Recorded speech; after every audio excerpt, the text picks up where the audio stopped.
Oh,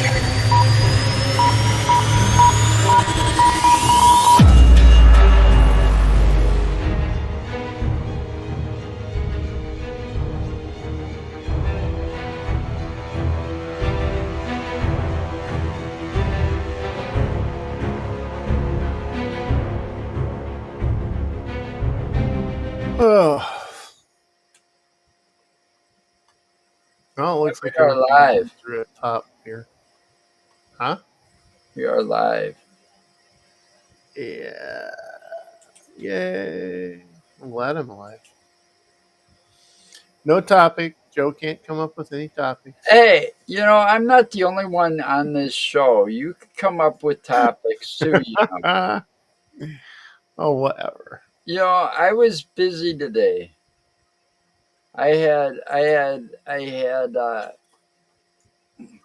What? Right after I got I'm done talking to fine. you, I had the occupational therapist lady call and saying she wanted to stop by. Well, she's like, I could stop by now, or I could wait a couple hours and stop by then. And I looked at the clock and I'm going, I don't think so. A couple hours ain't going to do. No, that won't work for me. So,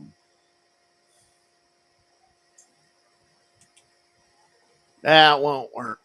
Sorry to tell you that. no, I mean, well, I'm not sitting there and it wasn't even the same woman. It's like, Jesus Christ.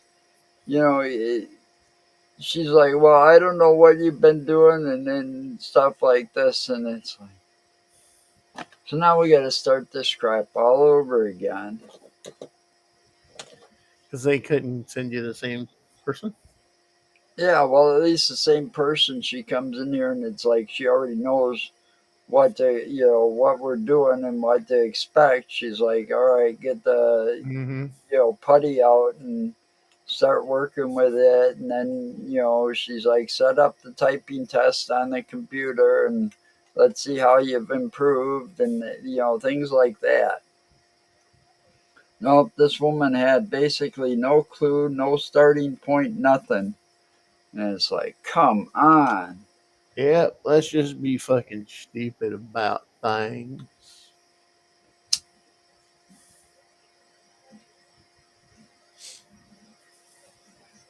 Well, it's like, I don't need you know, this kind of strength to do this. I don't need the strength to do this.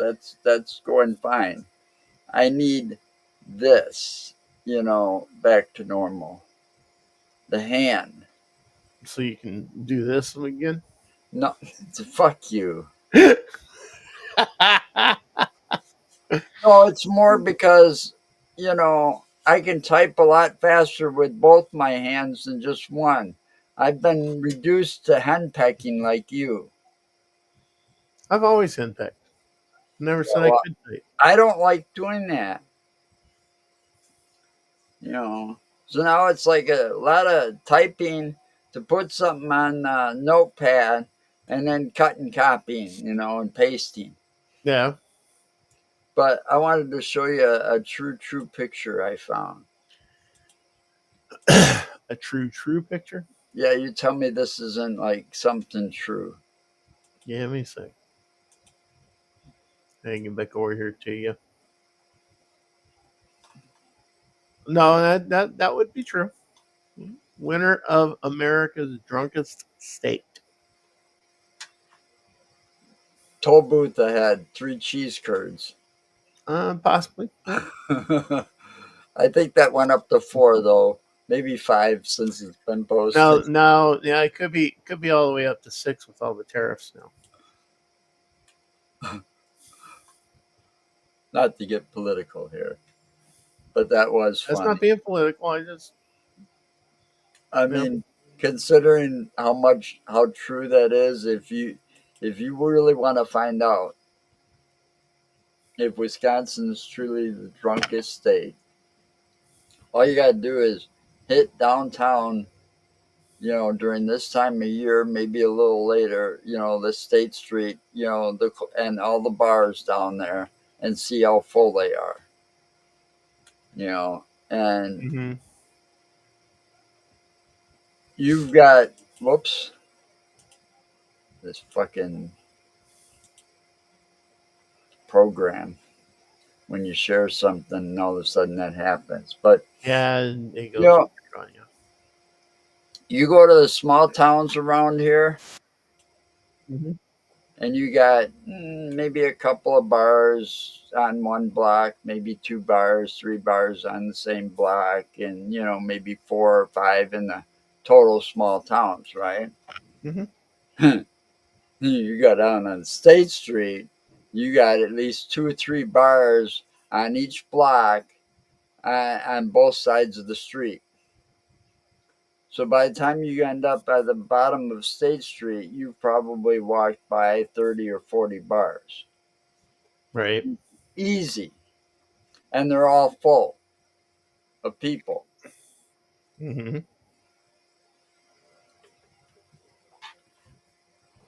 You know, Yeah, I mean, I know what you're saying about it. there's more It's like bars. I said, that sign's probably true as can be because There's more. Wisconsin is actually known as one of the main drinking states of the Midwest. Yeah, there's more bars on the W campus than there are restaurants. You know, I'll bet on that. Hmm. And Yeah. that's all the restaurants. Everything from the good, like the good fine dining type restaurants down to your fast food restaurants. The bars will outnumber them in that small campus radius down there. You know, and Hmm. I mean, if you've ever, I was down there on campus and I couldn't believe it. I used to work in the dorms, cleaning the dorms in the summertime. Right, it was an LT job, but it paid good. I didn't get the same benefits that the state employees did because I was like limited term. You get so many hours and you're done. You got to find someplace else to go. Well, there were on a weekend, but you don't work on the weekends. So from Friday to Monday, and you come back on Monday, those dorms would be cluttered with nothing but pizza boxes and beer cans and beer bottles. It's Hmm. like that's all they lived on, pizza and beer.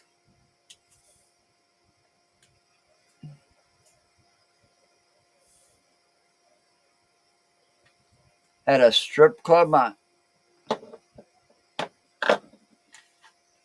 I don't remember a strip club being up there. Had a strip club on one corner, a regular bar, and then two other corners had a church and a cemetery. Yeah, but I don't remember a strip club ever being up there.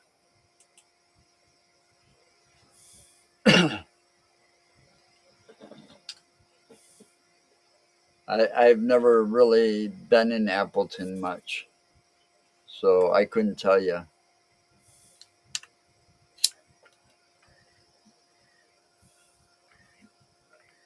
But I have seen some of those. There was one somewhere.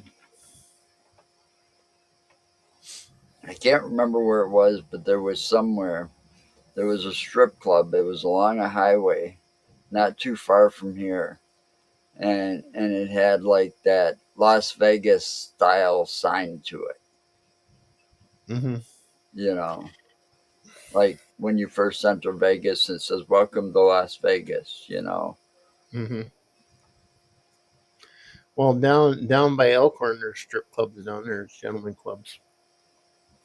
Yeah, they closed Out down. off of 14, there's one out there They closed down on the the one other in in Madison.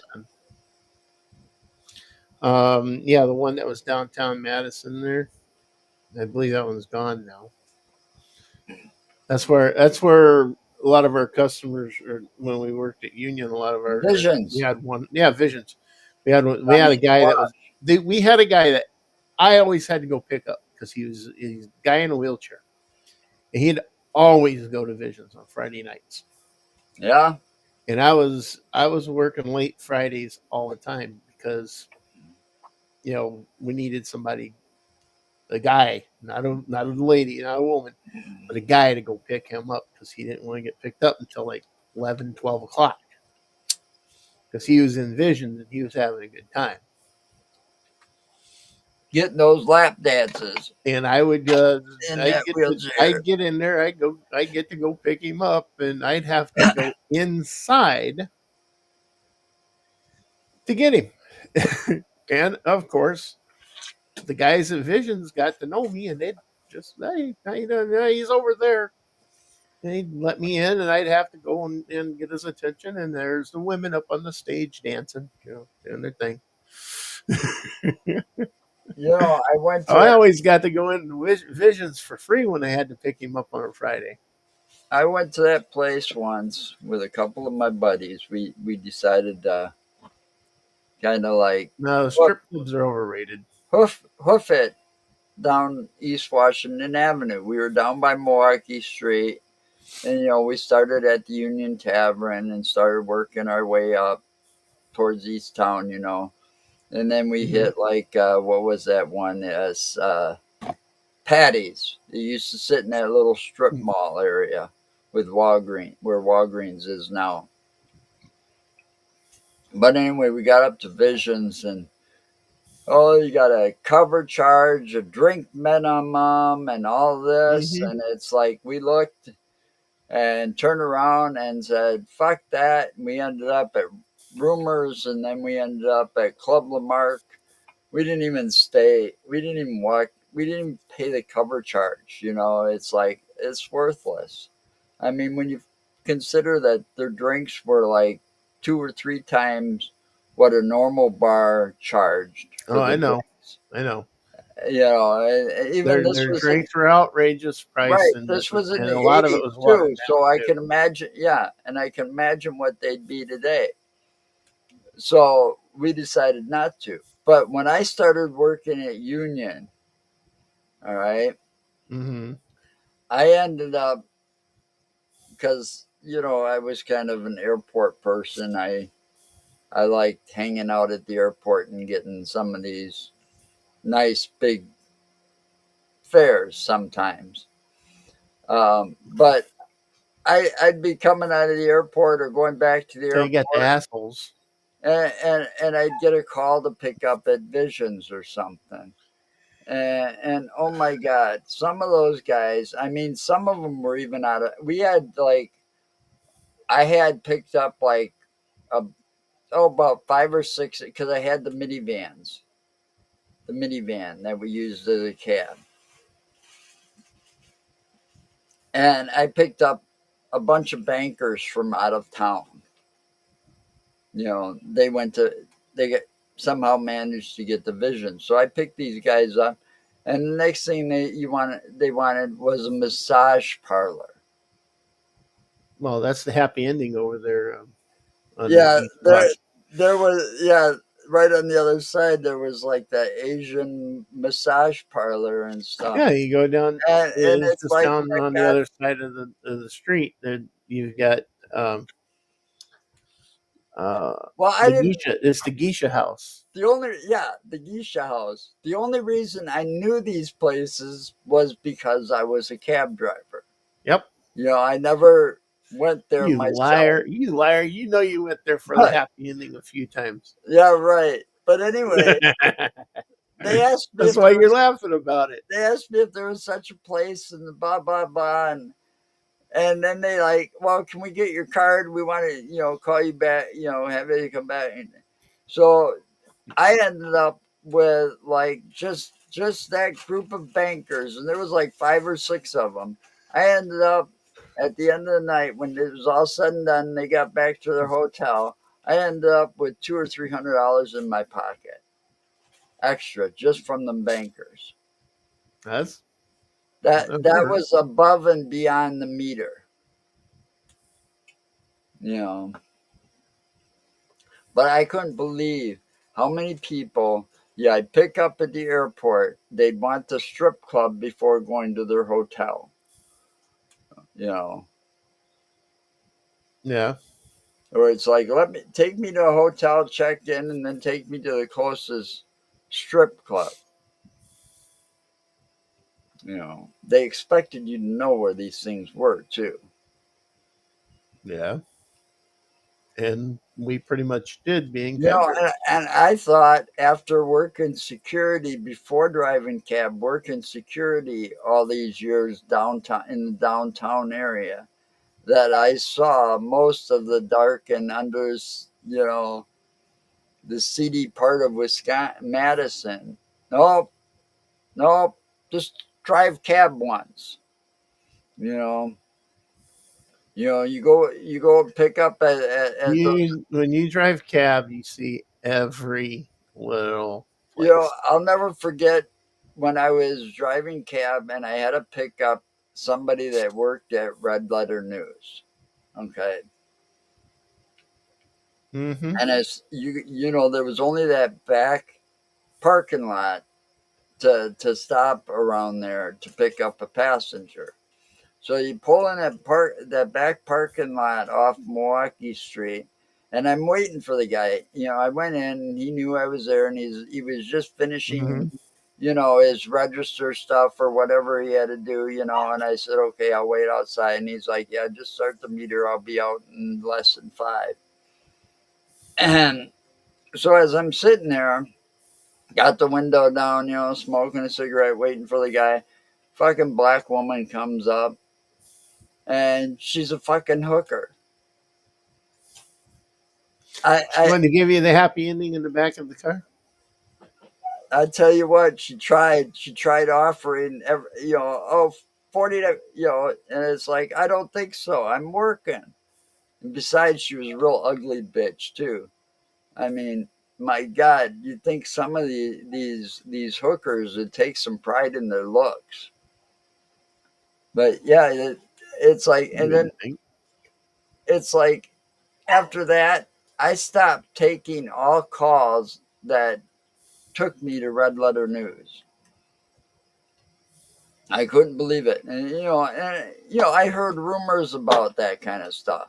You know, just like I heard Mhm. rumors that if you went north in the trucks, you know, out there the pine cone where it used to be in north of Madison, you know, out there by Token Creek, you got the two truck stops right across the street from each other. Yeah. I heard stories, but not until I started driving cab did I see how much they were true, you know, of the lot lizards, you know.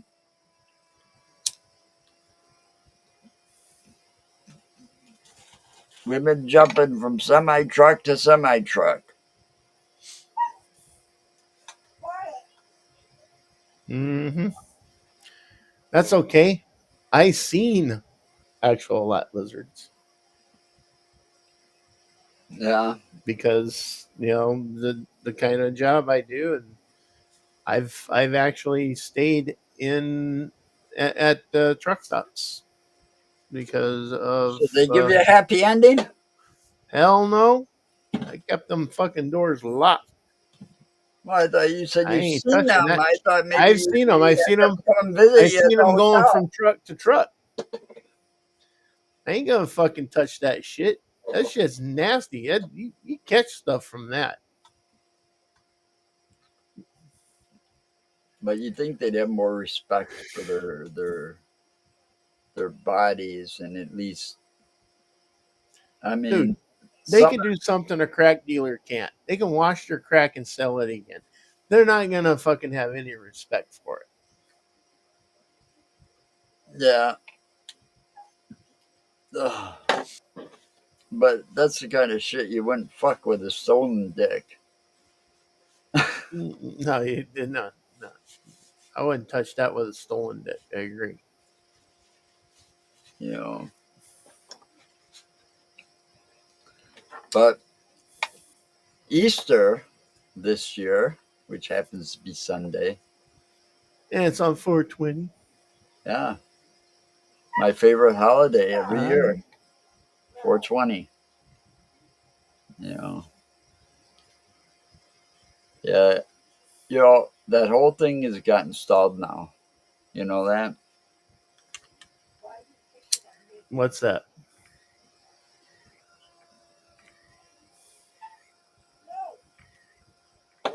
Not to What? get not to get political at all, but this, it almost seemed like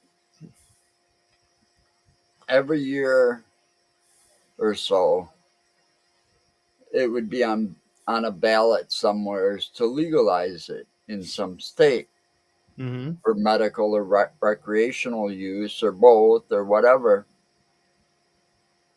And you don't even see them trying anymore.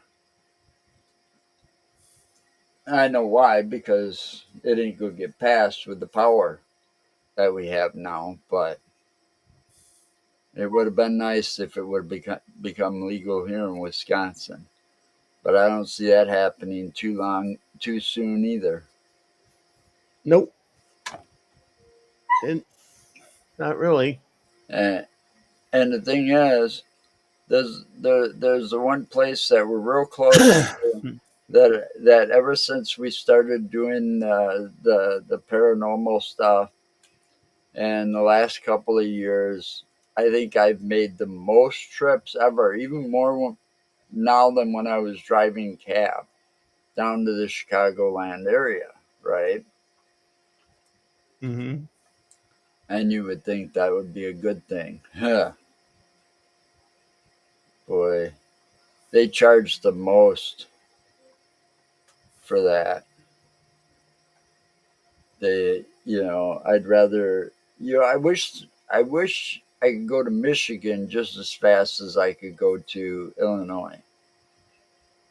You know, because Yeah. I can get more for less money in Michigan, Yeah. and usually better quality too. You know, I mean, for what I paid for in Illinois for just a little nugget, I paid that same amount of money and I got an entire OZ plus some. It's like fucking A, man. Mm-hmm. Big difference. Big difference. Wow. And it's because they charge like 4 or 5 taxes in Illinois. You know, and in Michigan, it's just like going to any other store. You've got their state and the local tax, right? Like we do here. You got state tax and the local sales tax. Adds Mm-hmm. up to, no, you got a weed tax, a state weed tax, a city weed tax. You know, and County weed tax. yeah, exactly. But this is all in Illinois. Mm-hmm. Michigan, no. You go in there and it's like, oh, first time there. Well, let's say first time here, it's like a 30% discount. But now you come back and you're like, all right, not to give away my age, but it's like over 55, you're a senior citizen. Well, there's a 10% discount. You know, they have discounts all the time. You know, you just have to Yeah. figure out where you fit in, which discounts, and if you get it wrong, oh wait, and they start asking you questions, and it's like, oh wait, you get a bigger discount doing it this way, you know, than you would doing it this way. And it's like, really? Okay. And that's Michigan. That was like a Michigan, my experience in a Michigan dispensary. You think you go in there thinking you're only going to get like the 10% discount because you're over 55. Yeah. And nope, they've got a special discount today. Oh no, you can get this, and then you get a discount Yeah. for 25%. It's a special discount for special people. I know where you're going with that. You know, Just gotta come in and with your bicycle helmet and crayons. hmm, Man, you know, that was probably one of the worst things I ever did. What's that? That you know, my dad drove bus, right? He drove city Yep. bus, right? And he Yep. was kind of an old fashioned asshat. Anyway, No, your dad an asshat? No, when my come brother on. and I were younger, oh, we pissed him off. You really think your dad was an asshat? When we pissed him off so bad one day while he was at work, but it was so funny. Um, he he would be easy to find, you know, because you knew what bus he was driving. You could kind of trace and figure out what time he'd be where and when, right? Yeah. So Dwight and I figured this out. We were downtown, right on the square, waiting for his bus. So it was kind of a crowded bus stop. It was, getting. It was like in that lunch hour, lunch hour time frame. Between 12:30. Hmm. Where the square is kind of crowded too, because all the state workers are out on the lawn for lunch, right? Yeah. So he starts pulling up, and Dwayne and I are sitting there, and Dwayne puts his baseball cap kind of on, so not normal, off to a side or something, and I didn't, I'd never really worn hats, but we were like doing the stop the bus, stop the bus, real loud and stuff, right in front of him, stop the bus. We get on the bus, Eh. we go, hi, Dad. And he just like sinks in his seat, like he felt like this high, because You everybody guys were heard us. mean. Even his passengers heard us, and his bus was loaded. It was almost standing room only on his bus at that time. And we did that real, real, real loud. And you were too good at it.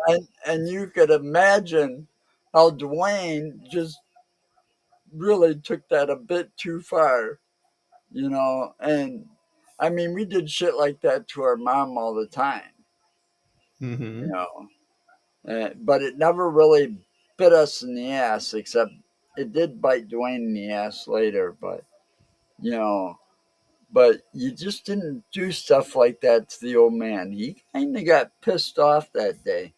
Didn't talk to us while we were on the bus, didn't even acknowledge us, gave us that look like if looks could kill, we were going to be dead, you know. But it was funny, Dwayne and I just couldn't help it. It was just, you know, Too easy. it was, that it was just too easy, you know. I mean, we did shit like that to my mom and stuff because, she didn't drive, so we ended up like walking to Kmart with her when we were a kid, So that was like, you know, a half mile walk or so, right? Right. And Dwayne would do stupid shit, but he got paid back later because of his stupid shit. But that's how karma pays you back. Ends up walking that same Oh, road at night and decides to moon the first car that's coming up the hill, and it happened to be a cop. You know, that was funny though. Yeah, we were pretty mean sometimes. sounds like it. Well, when you're sitting there waiting and trying to kill time, you get a little bored, especially downtown. Nothing but a bunch of suits at the time, at that hour mostly. waiting for Dad because, he's almost off work. Right. You know, we figured it was easier to hitch a ride with him than, and have him drop us off along his way home than to take a bus and wait an hour for the bus to get from the square to over by the Coliseum. Dad kind of went by that way anyways. You know, Needless to say, by the time we got down to the bus company, though, he basically said, I should make you two walk. Well, he should have. He was your dad, you know. Yeah, but the thing was, we wouldn't have had to walk anyways. We would have just ended up sitting on a bus for an hour because we got on the buses for free. And he didn't have the power to take away the passes unless he physically took them from us. But at that point, it wouldn't have done any good anyways because over half the bus drivers knew who we were. So we didn't have to show that pass in the first place. But that also could have been a downfall at some times because if we ever got in trouble on any of those city buses, the Yeah. bus drivers already knew who we were, and the old man was going to find out about it anyway. Yeah. We never got in trouble on buses, though. Because you knew better. Well, yeah, when you got an entire family working for the bus company as it is, and your great uncle is the supervisor, the road supervisor, he's going to be the first one to find out. When there's trouble on the road, he's going to be the first one called. And, we didn't want that happening. No. We saw it happen once, and then, oh man, it sucks when you got somebody like that that's related to you for a big company like that, especially when you're going to school. And the school doesn't have the the yellow and black or orange and black school buses, because in Madison they were using the city buses for middle school and elementary school and all of that. So the first time shit hit the fan on one of those school buses in the morning, fight broke out. Great uncle gets called, and the next thing you know, and not only did my great uncle get called, my uncle, my dad's brother, was driving the bus that we were on, that the trouble happened on. So you had my Uncle Mike driving the bus, my Uncle Paul's supervisor coming that way because a fight broke out on the bus. And the next thing you know, all of a sudden, he gets there, and the first thing my Uncle Paul does is he pulls Dwayne and I off the bus, and he talks to us in the back seat of his car, right? Because he wants the truth. He figures we wouldn't lie to him, right? Told him what was happening, stuff like this. Boom, boom, boom. We didn't get returned to the bus. It's like, I'll just sit here. I'll be right back. And he took us straight to school. All right. Those other people had to sit there on the bus, wait for it to all settle down. Let's just say my brother and I made it to class on time, our first period on time, right? The others didn't. And the others didn't because, part of that punishment was, they could end up walking to school, So it was like they were trying to prove a point. This bus is going to sit here until we find out the truth. And we already know the truth. It's just we want you to confess. Right. So we got a lot of heat after that day from something like that, you Why know, the hell did you guys get the heat? because we didn't get into any trouble at all and got a free ride to school, made it to our class on time, no detention, and it's basically like, you were the snitches that told the supervisor who got Snitches into get the fight. stitches, man. But the thing was, my Uncle Mike told him who it was too. Uncle Paul just wanted You an know that, right? explanation. Snitches get stitches. Yeah. Hey, Jeremy. Ah,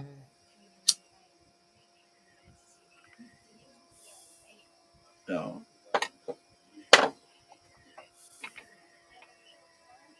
I never did get my dinner from you.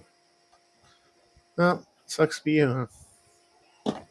You said you were going to take me out to a steak dinner or something, asking me all about these different restaurants, and then you just never. It ended. No, it's called the tease. So there, I Well, I teased. think you should pull out your grill, not this weekend, but maybe the following weekend, and cook me What's a wrong with steak this dinner. weekend? I'm busy. Well, maybe I'm not busy this weekend. I'm busy every other weekend. Oh, fuck you. You just do that to annoy me. See, I'm busy tomorrow because of wrestling. Uh-huh. It's WrestleMania weekend, and it's going to be a hell of a weekend. Yeah, I'll do that with you tomorrow. What time? I don't have a guest for the insane asylum, so I'm working on. I'll be taking some trips. That's the other thing. Like I think you and I should, and Tanya should take some of these trips to Chicago. These Paracons that I'm seeing, you know, the one costs us $1. I'm sure you can afford $1 to get No, into the place. Oh, fuck you. it's not. You cheap Not to afford to get into the places. Fucking pay afford the fuel costs to go down there. whatever. Oh, my route's going to be changing, by You the way, know, in it's about 2 weeks. it's just a thing that we should do to try to do as many of these Paracons as we can to make connections so that when it gets okay, that's cool. 7 o'clock my time. All right. You know the the thing with that is that we make more connections. We'll have a nicer Hmm. list for guests to have on as it gets colder again. Well, make up your mind. Is it 6 or is it 7? Now it's going to be 8, and you just don't have to wait. 7 your time? Nope. Now it's 6 your time. I'm so confused.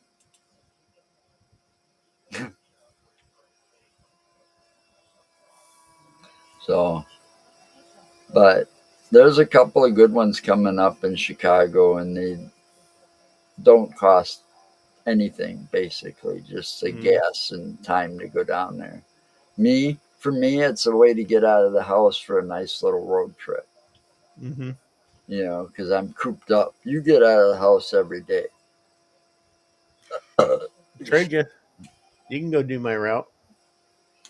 I would love to go back to work.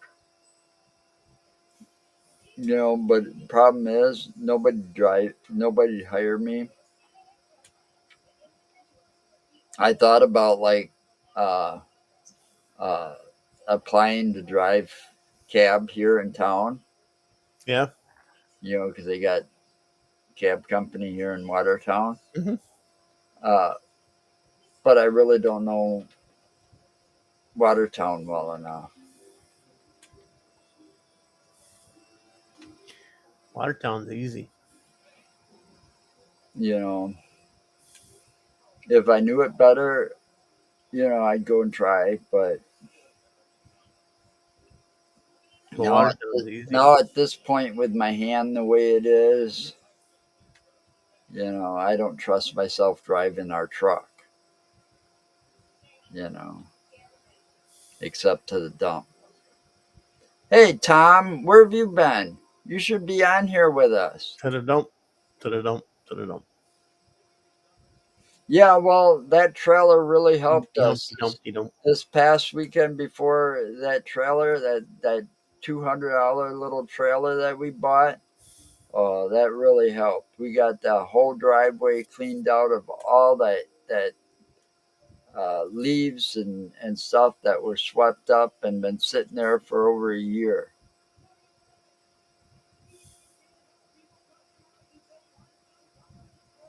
Yeah, Mm-hmm. yeah, I know. That's what somebody else said to me. You know.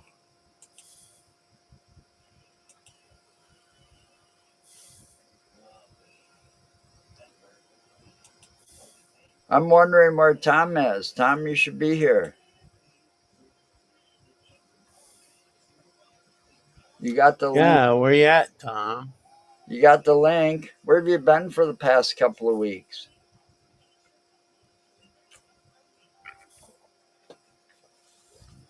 Yeah, Tom. You been AWOL, Tom. What the hell, Tom?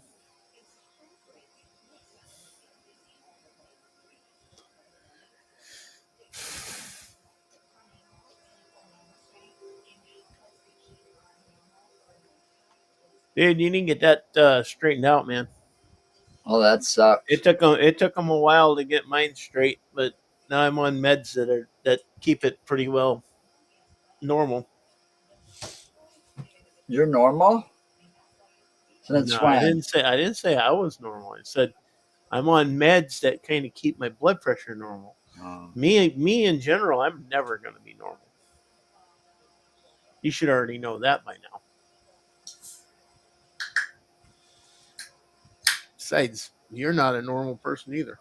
I didn't say I was.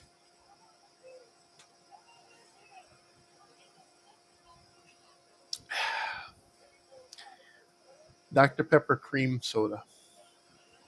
Really? Yep. It's a cream soda type Dr. Pepper. It's actually pretty good. Oh, that would suck.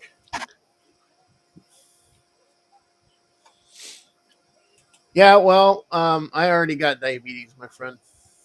I know how it is. That's why all my sodas I drink now are zero sugar. And I try to stay Thank away God. from a lot of I the haven't sugar. got that yet. Yeah. Well, Both with the kind of my metabolism, parents I don't were. know, dude.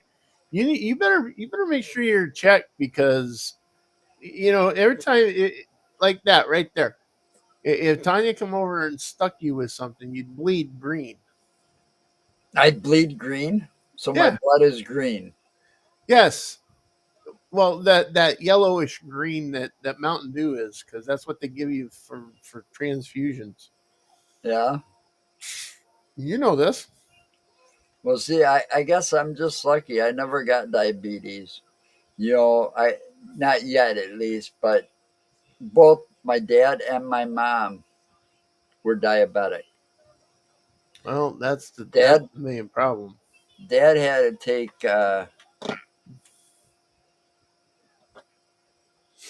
he took insulin pills to control his. And then he ended up towards the end having Marianne give him shots. Then my mom, He can give himself his shots. I'm yeah, on but he didn't Ozempic like and doing it.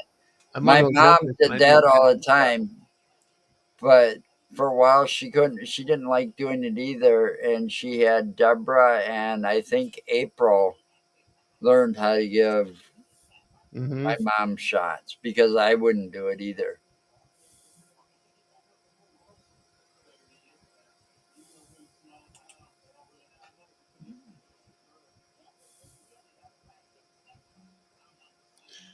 Well, I'm on Ozempic and it's one of those pens. So I have to give myself the Ozempic shot.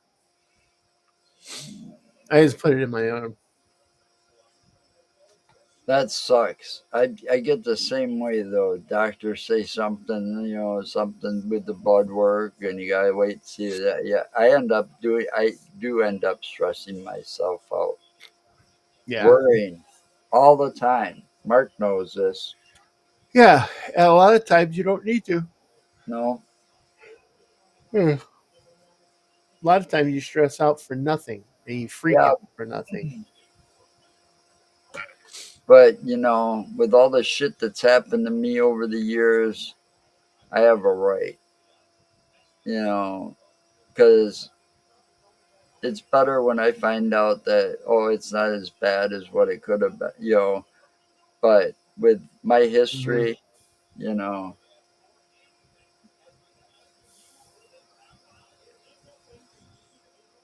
I'm just lucky I got out of this without is out of this second stroke without as much damage as the first one did.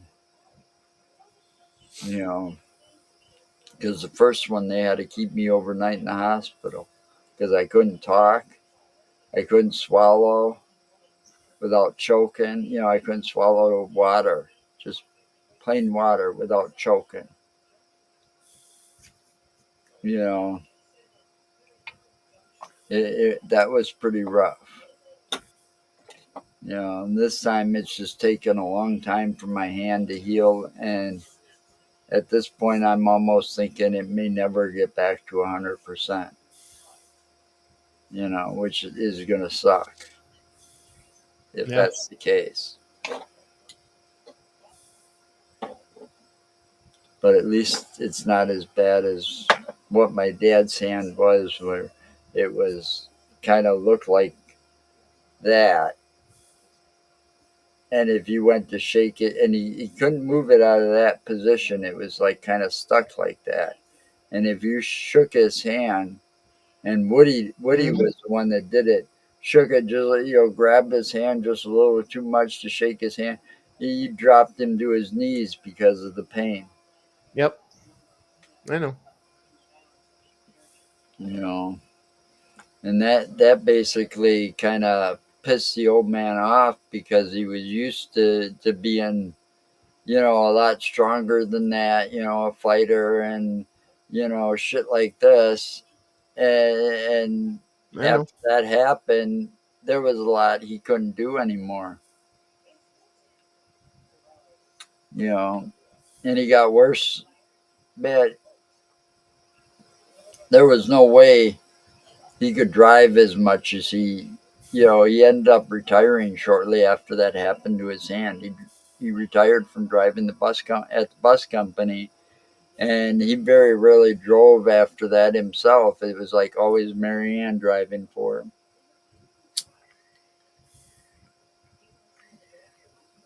Although I think he'd drive down to the bar, you know, that one bar that was right at the end of 51 or one. What is that runs through McFarland? 51 or 151? That's Highway 51. Yeah, and just right around B, where B comes into that, there was that bar that sat right on the corner there Hmm. that he'd visit all the time because it You mean wasn't. the one that he made a deal to purchase and Marianne had a cow? Yeah, Yeah, yeah, I know yeah. about this. It would have been. That would have been the third. If Marianne would have allowed that, that would have been the third time that bar was owned by family because it was originally owned by Lois and Glenn, which was Hmm. my Aunt Lois and Uncle Glenn. And then that they owned it for like 10 years or so. And then my Uncle Paul owned it for another 10 years or so. And then it got bought out by I don't know how many different people until my dad's buddy owned it there at the end there. Uh, what was that called? I forgot what it was called, but the guy that owned it was a good friend of my dad's, so I'm sure they were Hmm. talking about buying. Yeah, that's not the first time he talked about buying a bar. He almost bought one in Madison on East Washington Avenue that sat down by the Darbo neighborhood. You know, there was a gas station, and then that mobile gas station, the walkover bridge, Club 3054, and then there was a Pizza Hut on the other side of the street next to the Pizza Hut. There used to be a bar called Hammer It In, and he almost bought the Hammer It In because he was talking with me about it. Hmm.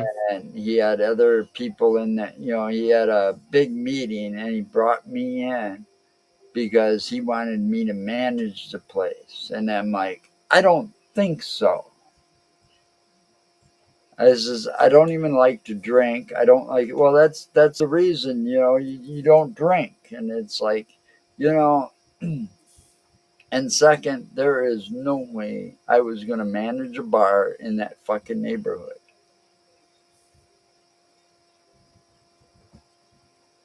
You were asking for nothing but trouble. Hmm.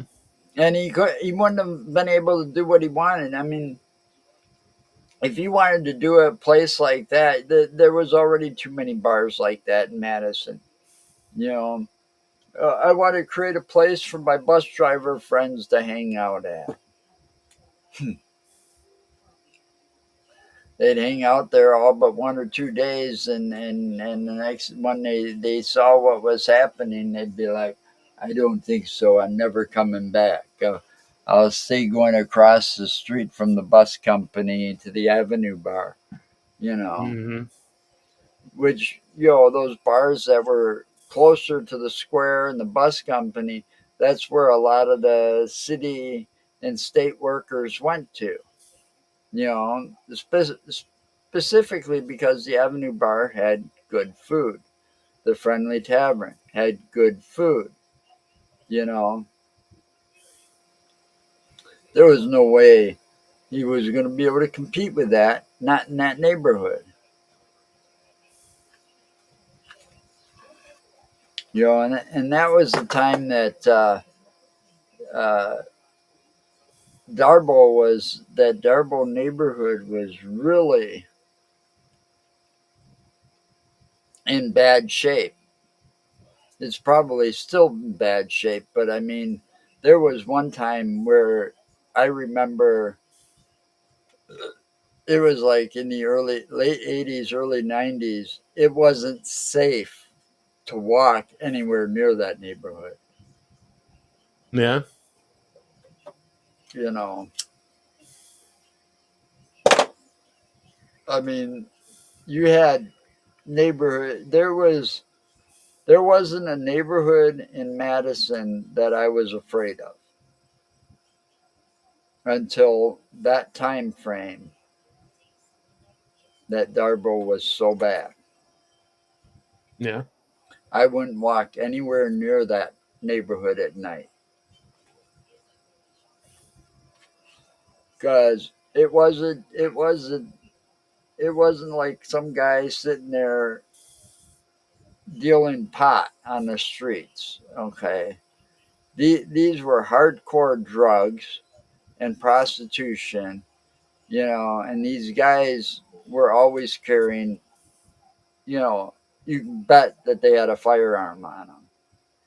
It's like that Mm. neighborhood in 1 year. Most generally, in my experience, drug dealers had some sort of fire. Right, right. But in that neighborhood, they had more deaths No matter what than neighborhood they any were at. than any other neighborhood in Madison that year.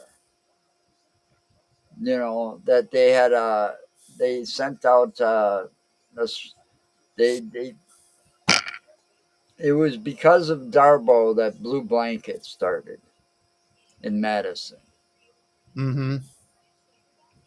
and Blue Blanket was the code for the undercover police task force, you know, drug task force. and they basically blanketed that whole neighborhood for a couple of years, cleaning it up. I believe it. But it was, I mean, it was more dangerous than living on Allied Drive when I lived on Allied Drive. You know, and that was just one neighborhood that scared the hell out of me at a certain point. And then, just before we moved out of Madison, that neighborhood I lived over on the north side, I was afraid to go out at night and just cross the street to go to Walgreens or the gas station. You know, because of the stuff you'd hear at night. There was always cops. You always heard gunshots. That's one thing I don't miss about Madison.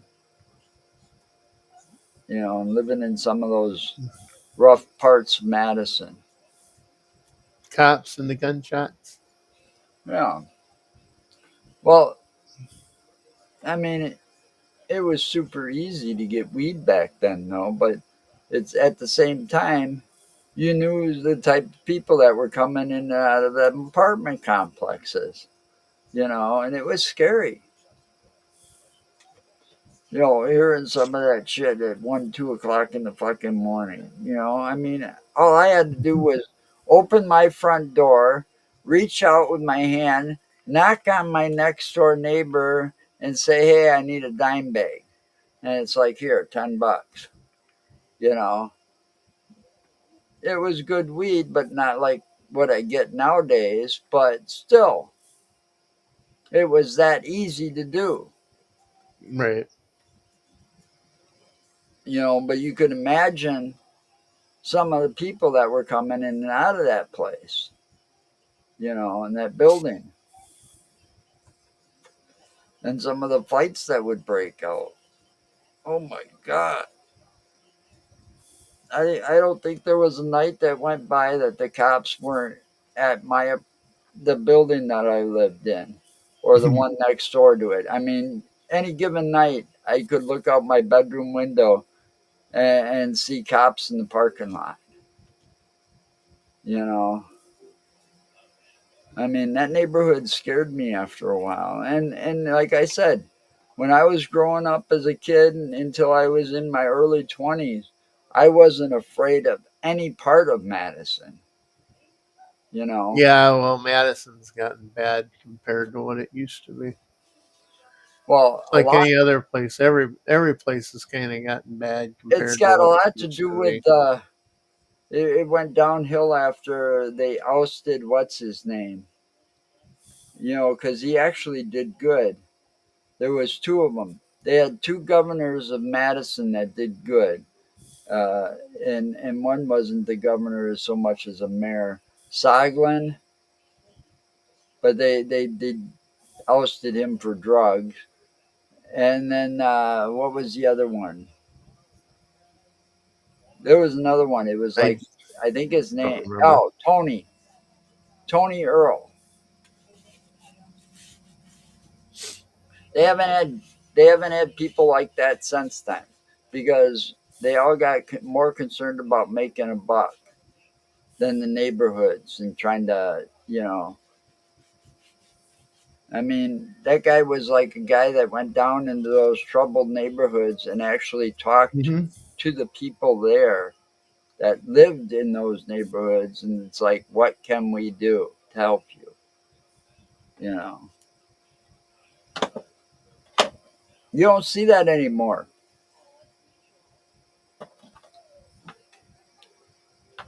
And that's the reason a lot of them fuckers are nothing but assholes. They don't give a shit. They don't care about the little guy no more. No, they don't. But it was cool to see when, somebody like that, though, that was, grew up or whatever around the area and just visited all those really poor, desperate, broken down neighborhoods and say, how do we fix this? Well, Yeah, and I mean that's basically that's the good. You know, Those kind of people are the good. and they don't get Um, voted back in. Yeah. right. What am I looking for? Not good politicians, but they're the Good good people that are. Samaritans. Yeah, they're the ones that are. They're They, actually they're trying to do for the people as they right. promised to do. Yeah. But I mean, he did that as he was before he was even campaigning, and after he became, he continued to do it. I mean, I remember him going into that one. What was it? They renamed the street, but what did it used to be called? Somerset Circle. Which was right off of West Badger Road there. I think it's Yeah. now known as Parker Place or whatever. It's like you can't rename a road or something and think that it's like, oh, we're not going to call it shit no more. We're going to call it something else. It's not going to smell better. It'll still stink. Just changing the name ain't going to fix the issue. But that's Oh, what. and it's not. That's not Sunset Circle. You're thinking Simpson Place. Well, that too. No, Somerset Circle was the first one to do that. Well, Somerset Circle, Simpson Place is over off of Monona Drive Winona area. Drive area. Yeah, I know where that is. Right? All those bad neighborhoods, the streets got renamed. hmm And You can Somerset, you can scrub it all you want, polish it up all Somerset you was want, the and pour first one. perfume on it all you want, but a turd's still going to be a turd. Right. Hmm. And it's like you don't fix the problem by changing a road's name. No, you don't. Yeah, But I always thought that didn't that really didn't make sense. It never made sense. And it's like, I'm shocked that a lot of the road change, Gaslight Square no longer exists either. I didn't even know what that is now. Gaslight Square. Yeah, there used to be Uh, a tiny little neighborhood over by the Coliseum. I think, what is that? The Hyundai dealership that sits right there on the top of the hill. I Uh, don't recall. By Badger and Rusk Road there in Oh, the down trailer from the hookah court, lounge, down by the hookah lounge there. whatever that Delta It's by 77, the trailer park. yeah, over there by the trailer park. Yeah, well, right behind it used to be Gaslight Square. The apartments that sat right behind those car Yeah, dealerships used to be called Gaslight Square. You know, and they changed it right around the same time they changed. Actually, I think that was the first one they changed, even before the one on West Badger Road. yeah, Simpson Street over there. Yeah, and well, they not only did they change that, they changed. They took down some of Monona Shore's apartments and Mm-hmm. one or two buildings that were on Hoboken, and because Simpson went between I can't remember what street to Hoboken was the other end of it, and they took and controlled burn. Didn't Simpson run off of Broadway? Yeah, so it ran between Broadway and Hoboken. So at the Hoboken and the Broadway end or whatever, they burned down, controlled burn to the ground and totally demolished, buried in the basements and everything.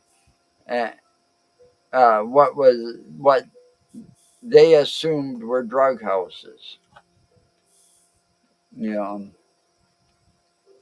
because I used to live on Hoboken at one time, and one of the apartment building I live in no longer exists. Yeah. And I was over there at it was like winter time.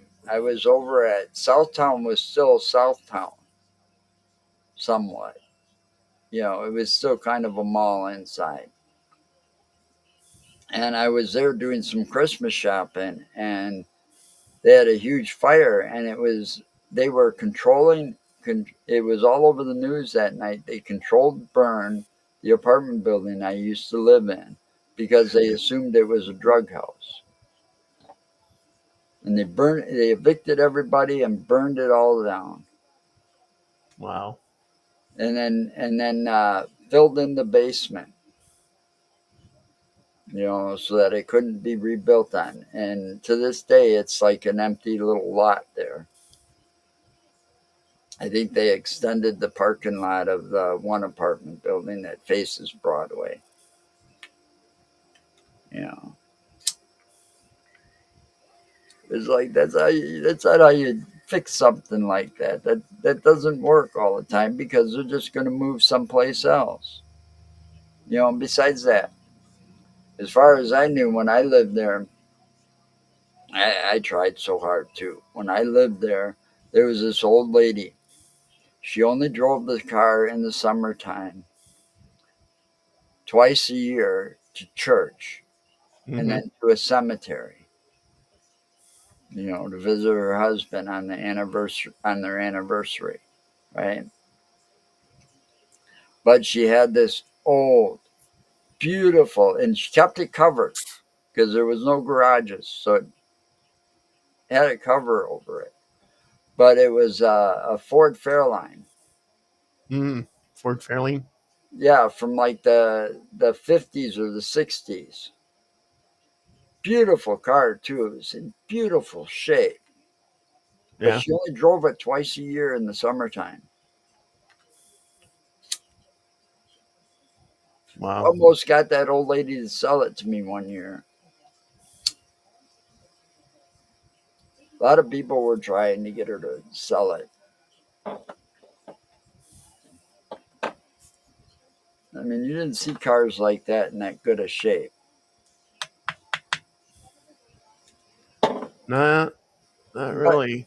the thing was, she had a driver's license. She really never drove. Her husband was the one that drove. And they only drove that car to church on Sundays when he was alive. Hmm. Because he used to have an old pickup truck that they'd go to like do their shopping, grocery shopping or whatever, a daily driver. Right.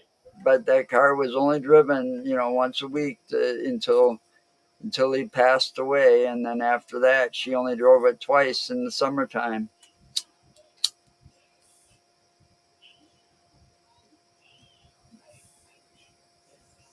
And the church and the cemetery that she drove through was not that far away because she went to that cemetery that was down on across from Joe's Fire Station down there at the Menards end of Broadway. Memorial Gardens or whatever that was called, that big one. Same one I think Yeah. Brenda's buried in. Yeah, I don't remember what the name of it is.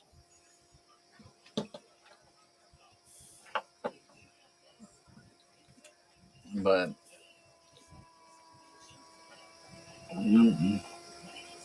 I'm glad I got out of that fucking town.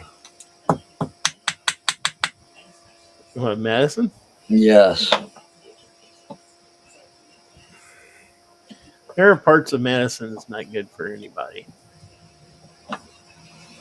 Well, there's nothing left worth a crap in Madison anymore, really. Unless you work, there. That's the only thing it's worth going to.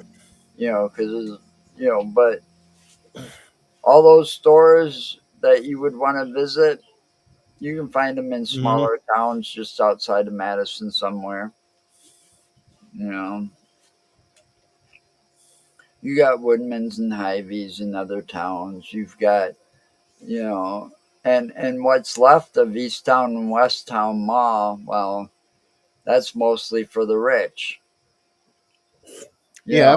know, those high class stores in there, and you know, Spencer's kind of went downhill over the years. Yeah. Spencer's has become an adult bookstore kind of thing inside of a shopping mall. And it's like, I remember when it was cool, you'd find all these different types of black lights, black light posters, the really cool t-shirts and concert t-shirts, uh, and all kinds of different lights that would like, you turn on the music, they'd beat to, they'd go with the beat of the music or whatever, shit like that, and then, your little movie Hmm. things here and there. But now it's all this like goth crap, you know, goth type clothing What and you got stuff. anything against So, God? no, but I'm just saying it's not the same as what it started out to be, you know. And I think if it would have stayed the same, they'd probably be making more money, you know. I mean, Hmm. that store, when it came to Easttown Mall, it put the other store that was almost just like it but locally owned out of business.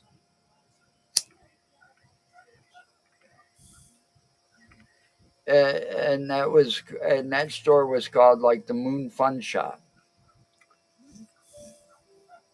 you know. Yeah. And the Moon Fun Shop was a lot like, it had like the beaded curtains that stuff from the 70s, beaded curtains, the black lights, the posters, the same stuff. And then, you had stores in that mall where it's like, here, this thing's nothing but customized t shirts, pick a patch. And now the ones that they got in the mall, they're so expensive. I don't, I would never spend that on t shirts, you know? I mean, and then it's like going to the Dells. You got all these t shirt shops, and it's like this one's just like this one. There's nothing different between the two stores. Right.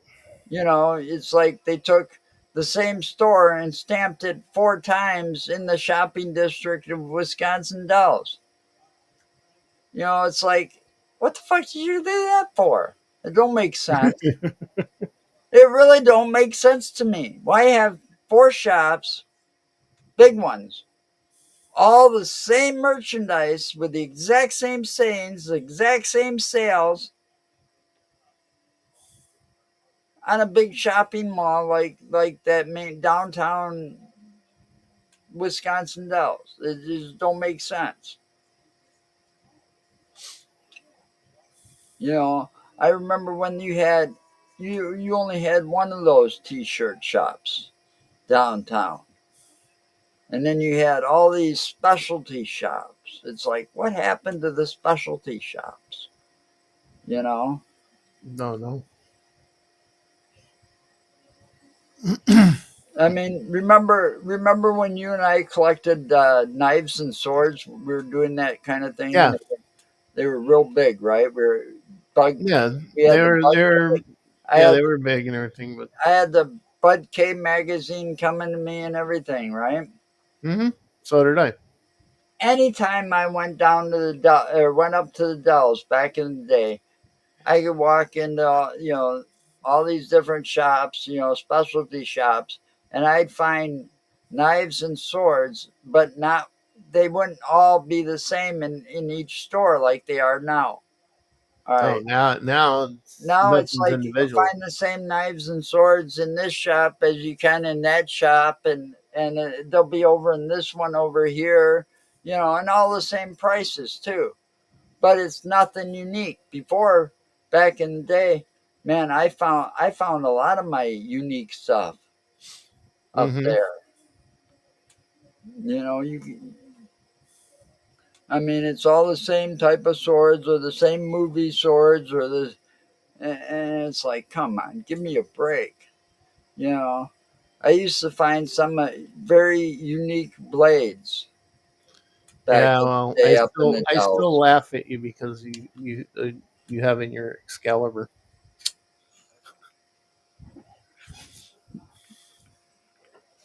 I got that at truck stop. This one, on the other hand, is my dagger. This one is unique. There's not another one made. It's Spanish. It's Spanish steel. Yeah, see, I got rid of all that stuff, and now I wish I didn't so much because I had those things that were made by a hobo.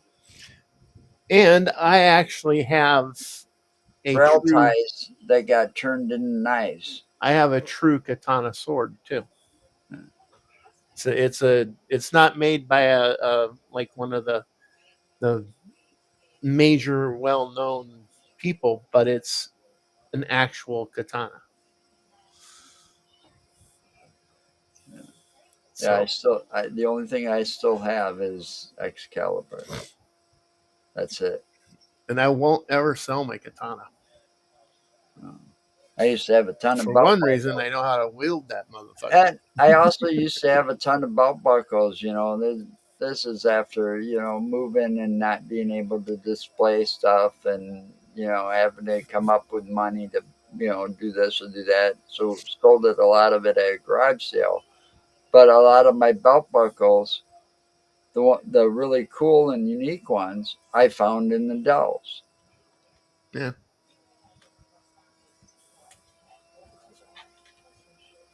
That was like there was like 4 or 5 Indian trading posts. Yeah. There's only one left. One of the 4 originals are left up there, and it's more of a museum than anything else. I like going up there every time I go to the Dells. I like stopping by there because I find some unique stuff in there.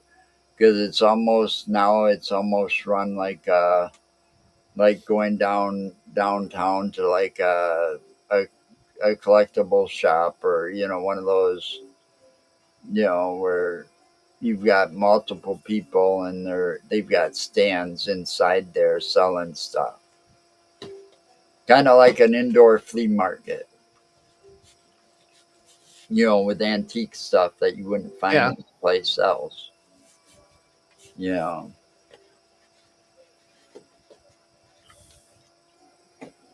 they're trying to save the Dells, and I'm thinking, I see this thing come across Facebook, save the Dells, and I'm thinking to myself, I so want to post, Let get me on there. save the Dells. It's already done up there Well, with the the Dells. thing is, I'm There's sitting no there. saving them anymore. I want to go on some of these posts and say it's too fucking late to save the Dells. You should have been doing this in the '80s. You Yeah, no know, shit. because as soon as Mount Olympus came in and started taking over, the Dells went to hell. The minute Mount Olympus put up its water park in there, Mm-hmm. the whole entire Dells went to hell. And it's getting even worse because the guy's buying up he bought up the Pink Flamingo, and they put up the Pink Flamingo, and they're talking about, post of it, and it's like it's getting demolished, and it's like, you can thank the guy that owns Mount Olympus. you know I mean, Yep. that whole place that Tanya and I went to when we went there uh, to do the boat ride at night, the haunted boat tour, right? Of the Yeah. Dells. The place we had to go to get the tickets and wait in line and everything for, that whole area used to be one big shopping mall. Now it's not. It's like you got an outdoor deck there that's Mm-hmm. attached to a bar, and it's like What the Yep. fuck? I kind of know where you're talking about. They took out the whole. There was like a whole little shopping center, and the restaurants that were in that place, because it was like the lower level was food court, because you could go outside on the deck and eat and overlook the river there, and where they were loading the ducks and stuff like that for the tours and stuff. And you could sit out there at like a table and eat and stuff. But the food, they had some really, really good restaurants that weren't like big box type restaurants like everywhere else you see on that strip. And it's like, yeah, it's too fucking late for the Dells. You can't save that no more. There's no fucking way. Mm. You know, that guy's bought up too much land, and all the tradition's gone. And the minute that oh, what was it? Tommy Bartlett passed away, it was over for the Dells. You know, he was kind of like a big person for keeping it as original as possible. You know, he was like on some kind of board of directors and stuff too for that. Now his place is up for sale because he passed away. You know, his was like, I mean, he'd been doing that water show on the river for God, even since I was a kid. You know, once he was gone, that's when Mount Olympus started buying up all them fucking hotels. You know, and now you can't go up there without spending over $100 on a hotel. Pretty much. Actually, I can go up there and not spend $100 on a hotel. Yeah, but that's because you're special. That's because I got all those damn points. But you know, it's like you had these hotels, these small ones I that know. were I know. locally owned, and you could get the room for $65 or whatever. You know, it's just a room, you know, to sleep in because you're up. You know, we do that. You know, Brenda and I used to do that back in the day. We rent the cheapest hotel we could find up there, and within a good, reasonable walking Mhm. distance to the downtown area. For what is that? Every year they do that Waziwa Days or whatever. Wazawa days. Yeah, Wazawa Days. You know, it's like their last giant flea market of the year, of the season, before everything Hmm. closes down. And we did that every year for quite a few years. And because the deals you would get, I mean, you know, some of those unique shops, they would be selling their, you know, deep discounts just to, you know, because it was the end of the season for them, Yeah. trying to reduce that inventory. Man, I remember we got two really nice sweatshirts. You know, the really heavy duty type sweatshirts, and hers had Winnie the Pooh on it, and mine had Tigger. You know, and we got them two for one price. You know, buy one got the other one. You know, I mean that's the kind of deals you would run across up there. Uh, I haven't been to that, and I think Tanya and I went to it the one time before or shortly after we were married, and it sucked. You know, Yeah. there used to be a really cool NASCAR shop up there in this place that it was like two-tier.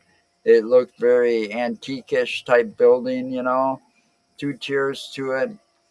On the second floor, it had a shop in the corner that took up a good portion of the second floor. Nothing but NASCAR collectibles in it. You know, it was like, you know, also back during the time that, you know, Rusty and Dale was still alive and all that racing.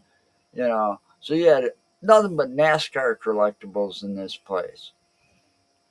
Oh, you know what that place is now?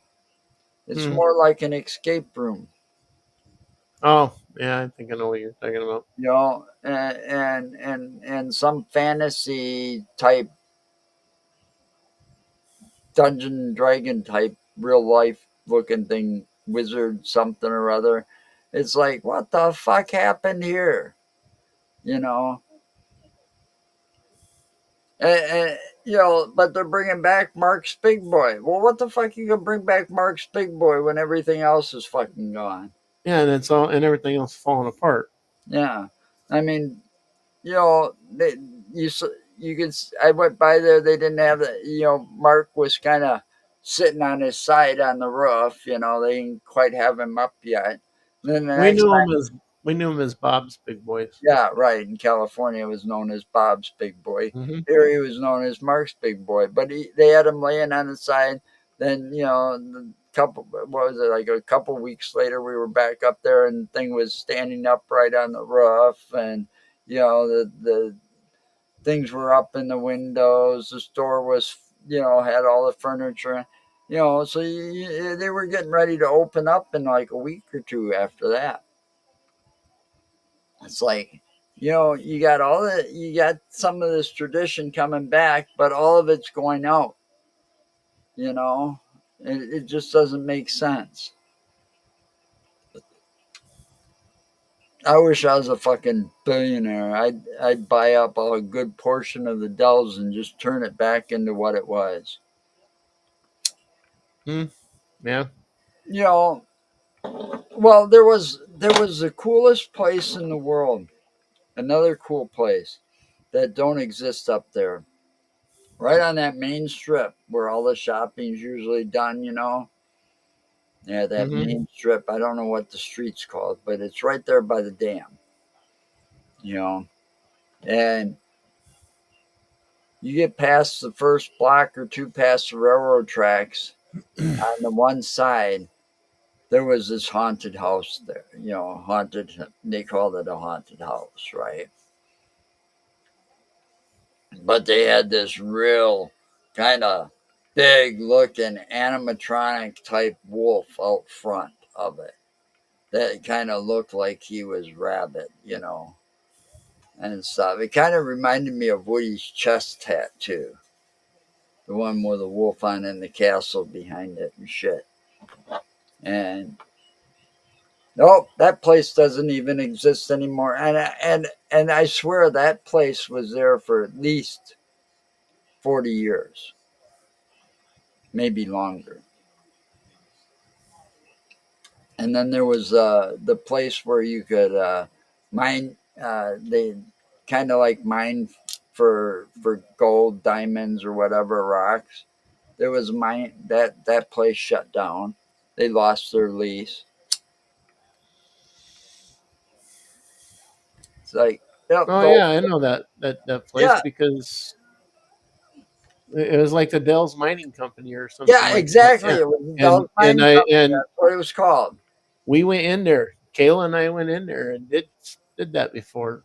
You know, Well, in last fact, I time think I was up there, I think we took Leon in there to let him do it. last time Tanya and I were up there, I I stopped into that place. You know, just kind of look around and so on and so forth. And I got talking with the young lady that owned the place and got a little history on it.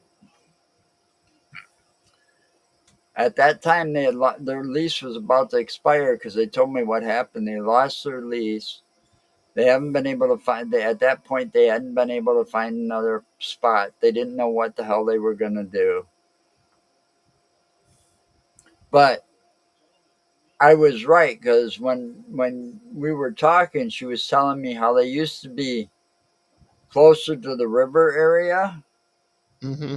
closer to the river end of it, you know, down by the river, Yeah, and they had in a water. van down by the river. Yeah, they had the water coming up like inside the store and you know, Yeah, they had it all set up so they could pull from the river to do the right. water thing. Yeah. But she's like, her grandfather started the business. Her father took it over, and then when her and her husband Hmm. took it over like just a couple of years ago. But the place has been up in the Dells in the same area, general area, for like 40 plus years. And it's like sad that they can't find another spot to be on that same strip Mm-hmm. again because of the asshats that own Mount Olympus and stuff. They're buying up all the properties. You know,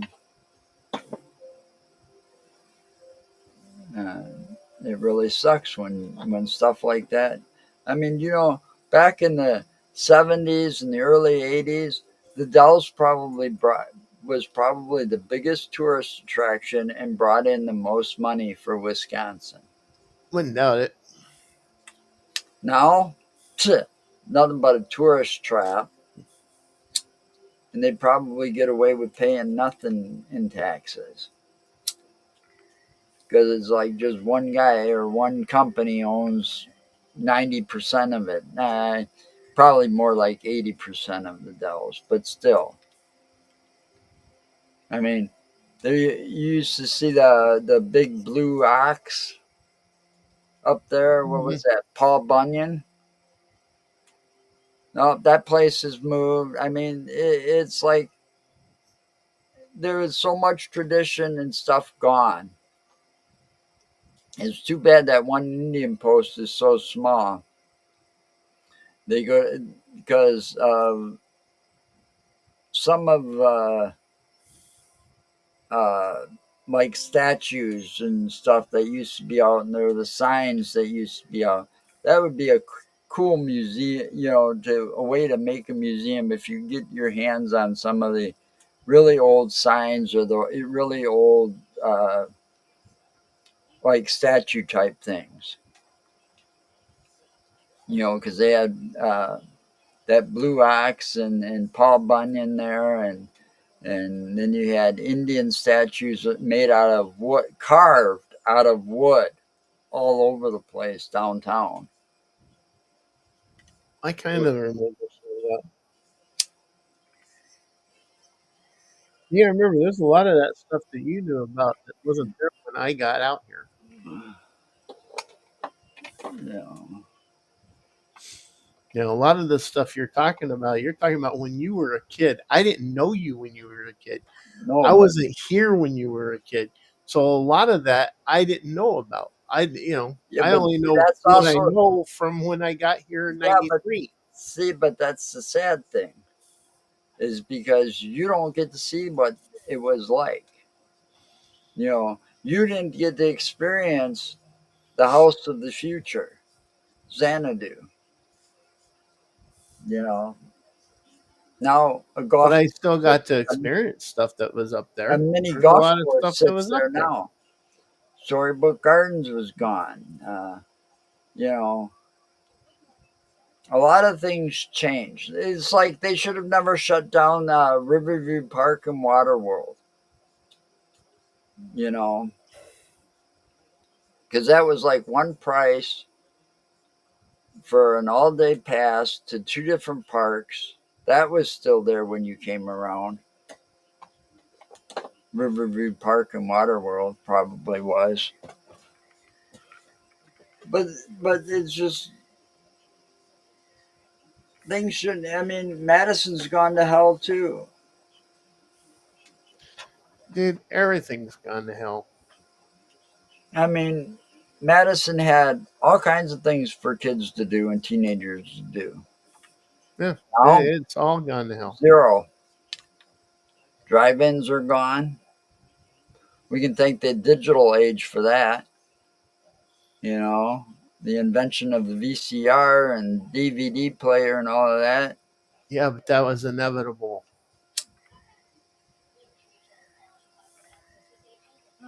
God damn it! That's the thing. That was inevitable, having that happen. Yeah.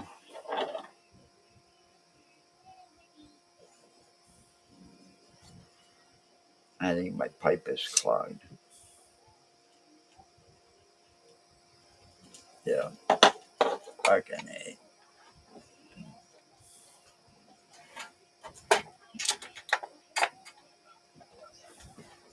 Fucking A. You got a clogged pipe now. Yeah, well,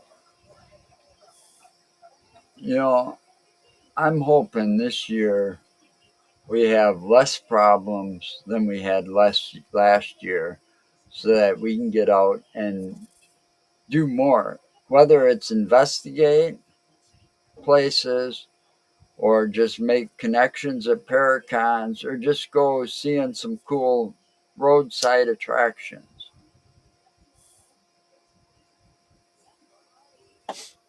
Well, yeah, I mean, it'd be So nice. I got, I got, And to be honest about it, I would like to be able to go back out to Lee's place and do another investigation out. well, I But the haven't, thing is, the problem is with that because of last year, I he's haven't called pissed, to talk to him yet.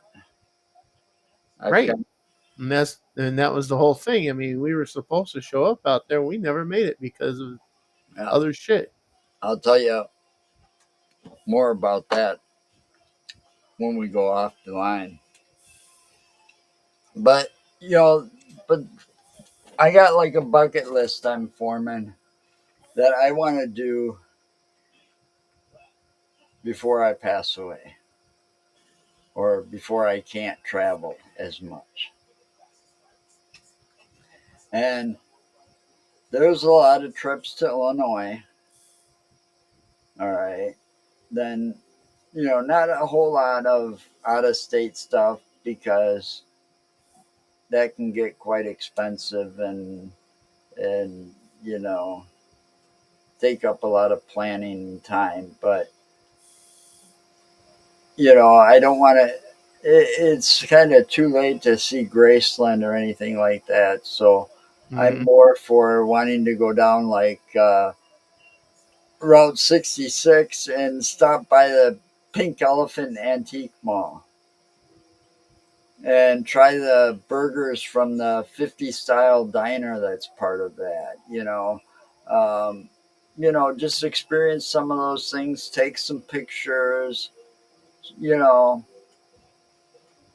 go out to where is that? I think it was Missouri that Uranus Fudge Packing Company is at that Deb went to on her honeymoon, and I saw pictures. Stuff like that. Hmm. I wouldn't mind going back out towards Devil's Punch Bowl area.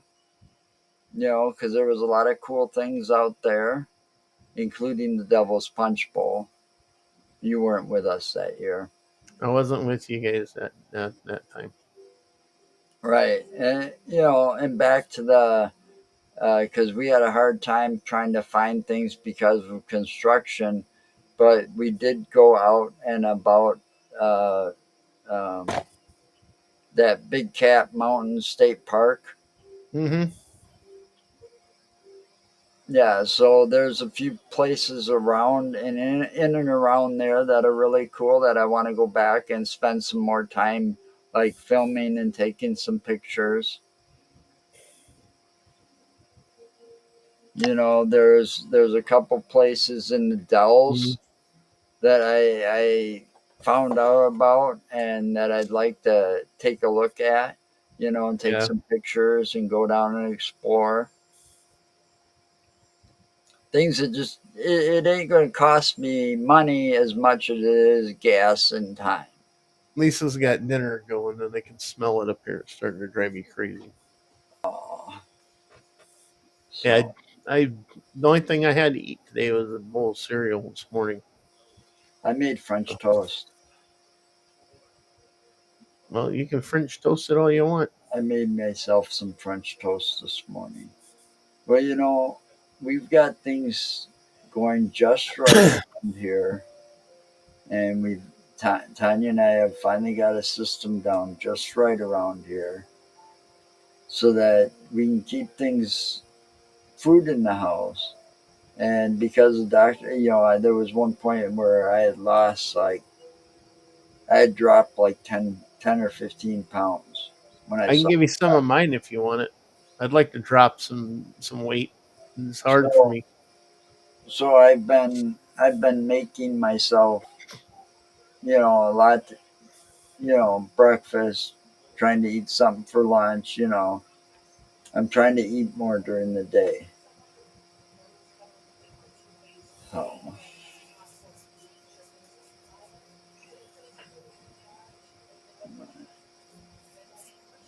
I've just had this. I don't know what it is. I've got this weird craving though. There, I remember a place, and You're a weird craving.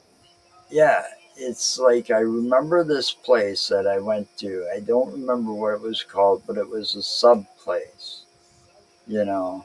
And they Subway? no, no, no.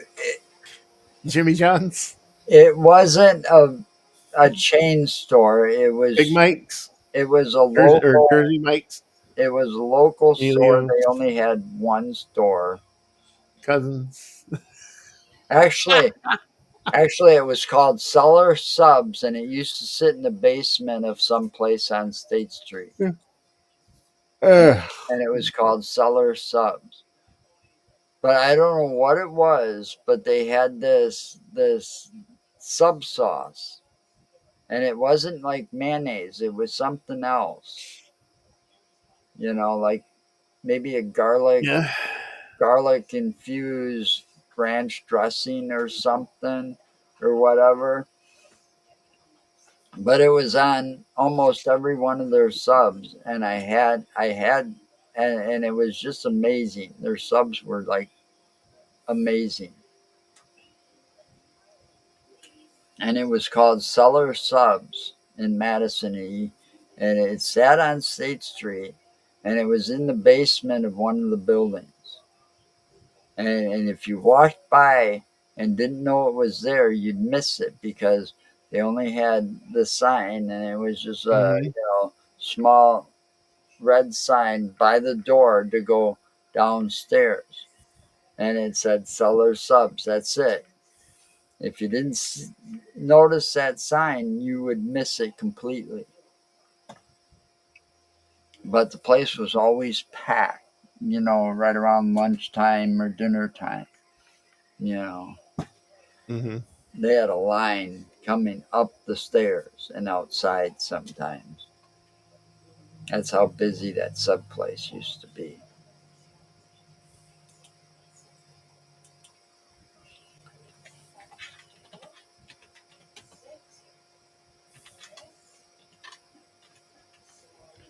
That's actually pretty cool. Local local business. Nice.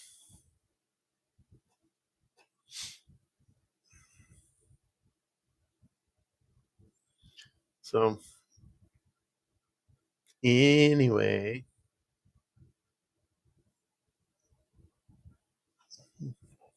what else? We got 15 minutes.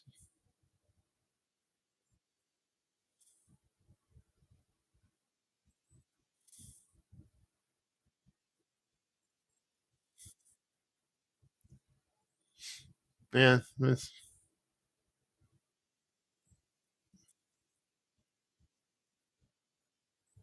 Mm-hmm.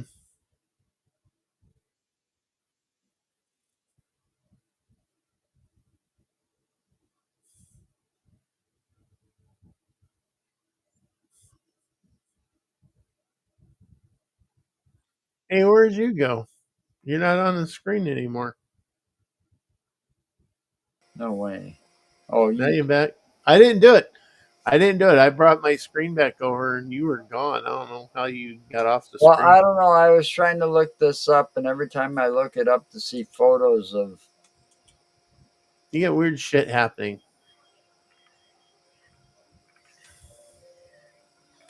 This program that we use is kind of strange in its own right. Well, I'm using a different browser too. Well, so am I. I'm over on Opera now. Yeah, this wants me to fucking join their fucking site. Otherwise, I don't get to see the page. Yeah, it takes me right off of the page. Fucking A. Man.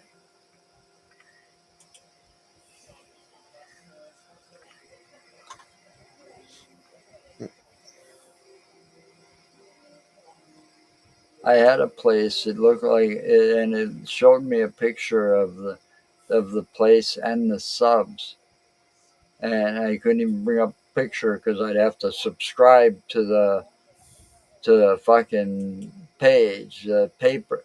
It was That's actually like stupid. sponsored by the Wisconsin State Journal, so it was like one of their pages, and it was like Oh yeah.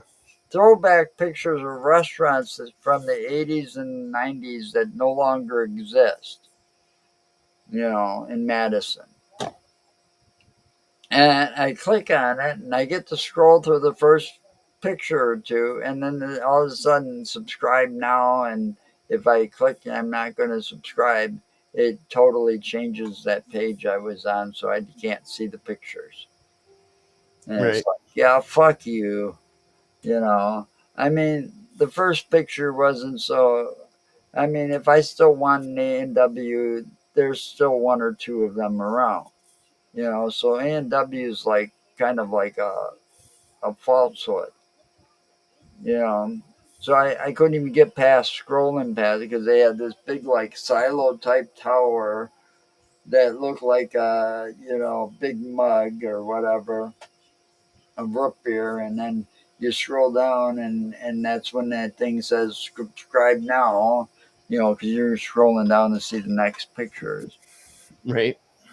and you scroll down, and then it just totally disappears because you're not subscribing, and it's like fuck you, man. There was some great restaurants in Madison, believe it or not, at one time Oh, I believe it. that didn't exist anywhere else. There was one. I only went there once. It was a little Italian joint, and it sat right on the dead end part of Francis Street, off of University Avenue. Hmm. Okay, and I can't even remember what that was called, but it was a little Italian. It was like one of these high class joints. You kind of had. You couldn't walk into it wearing a t-shirt and jeans. Okay, you kind of had but the food was and then of course there were Josie's used to sit on the corner of Park and Regent where that big high rise is now. Josie's was like a neighborhood staple Italian restaurant because Hmm. about a block and a half away was the Italian Workmen's Club. And on that same corner, before they commercialized it, on the same corner, Park and Regent, they used to do the Fiesta Italia there in 20 South Park's parking lot.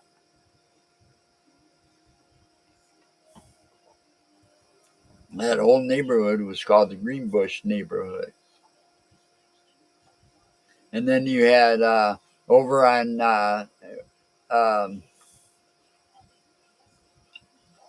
East Johnson, and I can't remember I think it was First Street, East Johnson First or anyway, it was one of those numbered streets.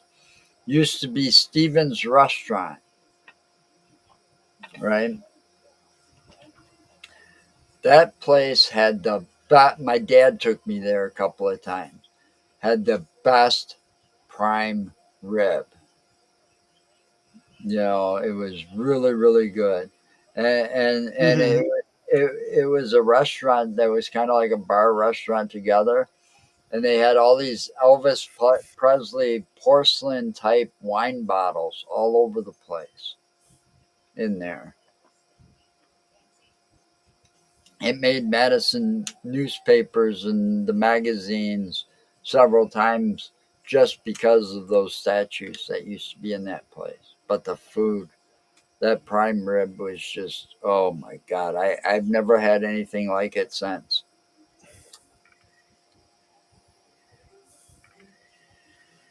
But there was so many great restaurants in Madison. Now they're all chain store type. You know, Yeah, it's hard to find a good mom and pop or individually owned place anymore. even though there was like uh, it was called something else, and it was called the Curve later in time, but it used to sit on Park Street, right around the street that I went know where it's at. It's right right, across from St. Mary's there now, right across from St. Mary's there, and then they opened and up it's on Park Street. It's the right, Curve. It's the and Curve restaurant. yeah, and then they opened the second one over there on Fair Oaks at one time. Hmm. Now, back before that was called the Curve, it was called Mike's. Okay, and man, it may be the like tiniest little diner that you can't hold a whole lot of people in, and looked like it'd been sitting there forever, even back in the late '70s, early '80s. They had some really good food there. You know, Hmm. it's like that one restaurant that we stopped at and had a good cheap breakfast on Cottage Grove Road in Cottage Grove in that little strip Yeah, mall. I remember that little place, and that was the ones. That was the owners of that were the same people that own the Green Forest restaurant, which is actually closed up now. Yeah, but little restaurant diners like that were like the hidden gems in Madison and the surrounding areas, and it's hard to find them now Call this thing a raccoon dog. because you've got you don't have any steakhouses like you used to. Hmm.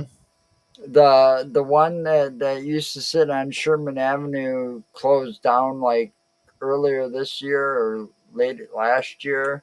The Esquire Club used to sit right on Sherman Avenue there, right next to the Yeah, I know where you're talking about. Speedway, not too far from Oscar.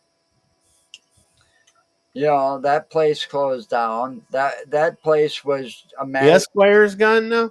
Yeah, that Oh place was crap! that place was like a Madison staple even when I was a kid.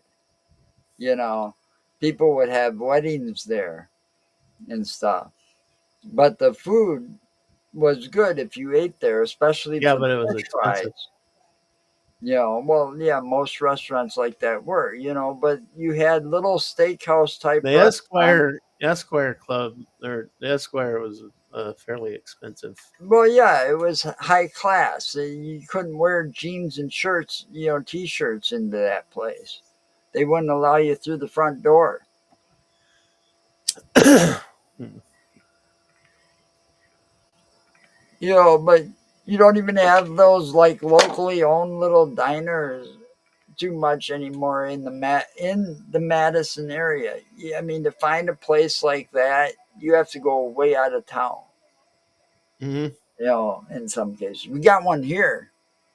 You know, I mean, Tanya and I frequent the one here often. There's a Main Street Cafe. Is that the one? That's the one down there off of like Fourth and Main or something like that. Yeah, Yeah, that's yeah. that nice little.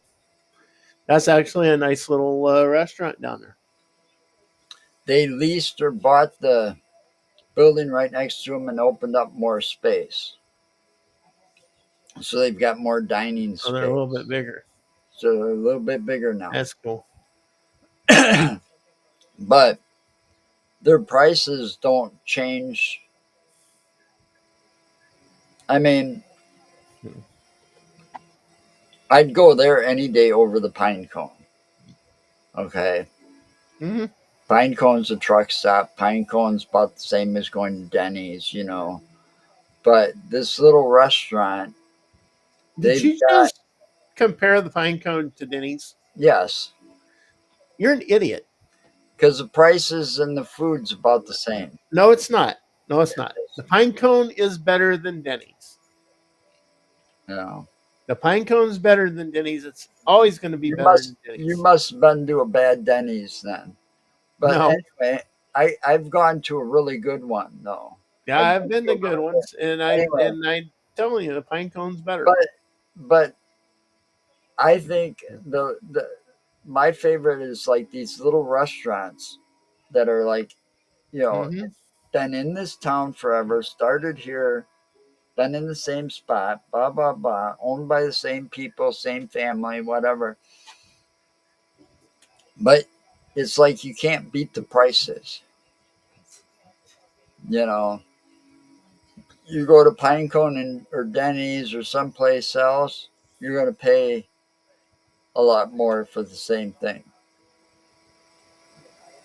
You know, and it's like look at when we went to that same thing, that little restaurant on Cottage Grove Road that we had that breakfast in.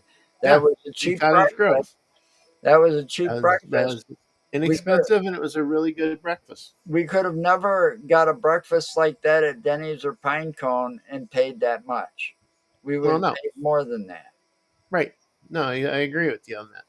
And the food in that little diner was a lot better And I'll tell you than right now, Denny's or Pinecone. there's a restaurant in Fort Atkinson right now. I'm not talking about the brick oven. The brick oven's good. They got really good pizza. But there's another one just up the street from them. Used to be an old country kitchen or something like that. It's a Armenian family, I think, that owns it now, Oh yeah, and it's the family restaurant. It's Fort Family Restaurant, and it's really good. Fort Family Restaurant. Yep, I don't it's up know. right. It's up just by the See, Ford dealership there. I don't know about your reviews because your reviews suck.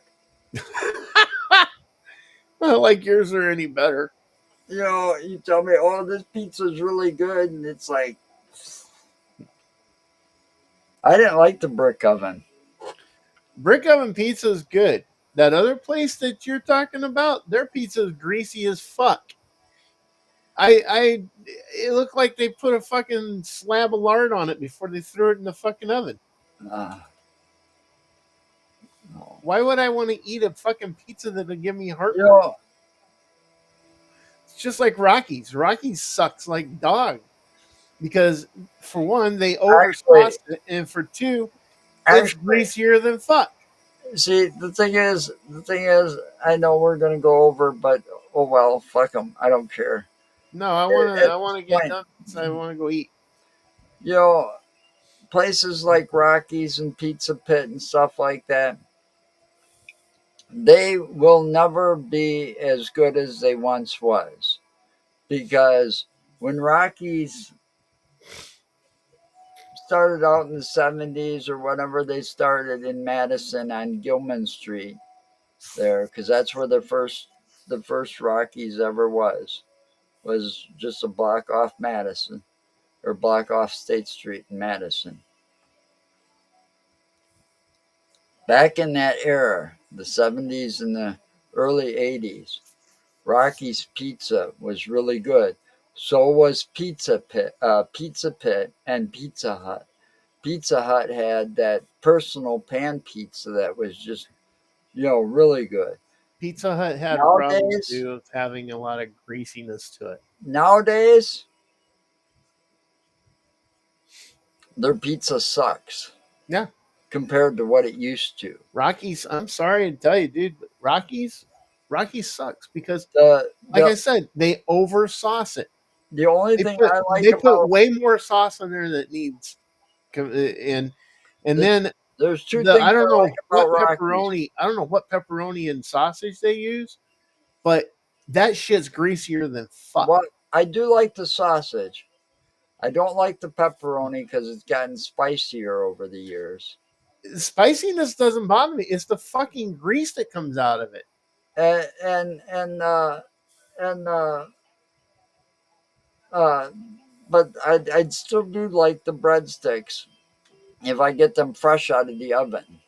No, because they use too much.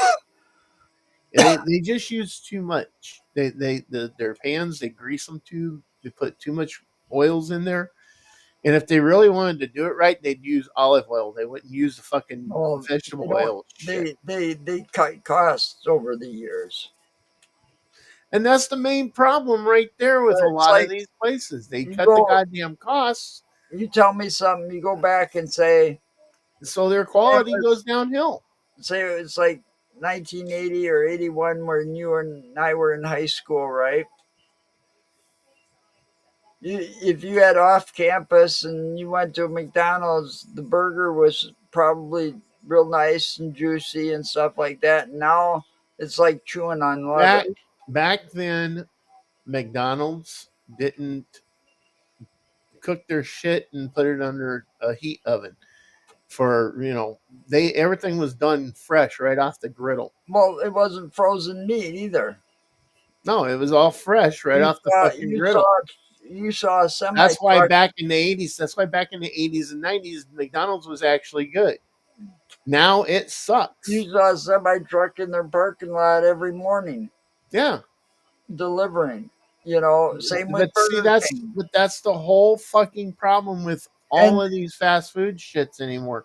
yeah, the shakes even went They downhill. even, well, yeah, I mean, it's either frozen shit that they bring in, and then whenever they do cook it, it sits for half the fucking day Yep. under a heat lamp or in a heat box to keep it from keep it warm. Oh, And that's not only that doesn't sit there half a day, it sits there in fucking grease. yep. But see, Okay. that's the thing. You need to go. You know, that's why the That's best. why I keep telling you. That's why I keep telling you. If we had In and Out Burger out here, dude, they'd put a lot of these That fucking places out of that business. just sounds dirty. In and Out Burger is I know it nothing just but sounds fresh. It's dirty. all fresh. Everything's fresh. It still sounds It's dirty. it's they're they local source You all know, their vegetables. They local source everything if, that they can. That's if why I'm you not don't see mistaken, them everywhere. they were also featured on. Aside from a lot of movies, but because this is kind of 420 They movies were that are the, coming out. they were in the They, Big Lebowski. yeah, but they were also They were mentioned in the Big Lebowski. and it was also mentioned in Dazed and Confused, or seen in. They were in a, you know. Hmm. I know. But I'm just saying that's a California thing. Yes. Well, it's not just a California thing. It's that they're all the way out in Colorado right now. Well, I'd West love Coast. to see them. I'd love to see them go nationwide, but she won't do it. She won't franchise. The Well, no, woman that owns it, her grandparents are the ones that started it. She owns it now. Her parents didn't want to have anything to do with it, so they gave it to her. She took it over and she owns the place. but She's the running everything, and she franchise. will not franchise. She refuses That's to because when you franchise out because franchise, she cannot trust. well, yeah, She the has quality trust of the food will issues go with people. down. Well, No, it's not she has trust trust. No, issues, no, it's not the quality of the food. but It's not necessarily the quality of food. It's the fucking service. well, that And too. it But and I'm it just saying, if and you I'll tell you right now, open up a she place like pays her that here, employees. She pays her employees. If you did a comparison of what she pays her employees compared to what McDonald's pays theirs or Wendy's pays theirs. Now McDonald's and Wendy's are huge. Okay, they're multi-billion-dollar chain. She pays her employees more. Pays them a fucking living wage. Where McDonald's and Wendy's and Burger King and all them, nah, you they'll pay start the out at minimum they minimum can. wage at those places. Yeah, Whatever minimum wage is, you start out but at. In and Out Burger isn't. That she doesn't do that. She pays That's them why more. that's why these kids don't want to work at And I'm places like telling you, man, that. In They and Out. think they can go right You out of go high school into something that pays more than minimum wage. Nope, you can't. No, And, you can't. That's the you main have thing. no But you experience out can, of you high can, and school can't. because these kids in high school now, it's all about having fun and stuff. While I mean, You know, when I was in high school, I worked all 4 years of my high school existence. That's great. You know, Well, I actually want to go kids work don't do on that dinner. today. Yeah, you gonna go eat? I want to go work on dinner. Yeah. Well, yeah, we're over. All right. All Till right. next time. We'll Stay talk to you safe. guys later. Remember, anything's possible. Bye.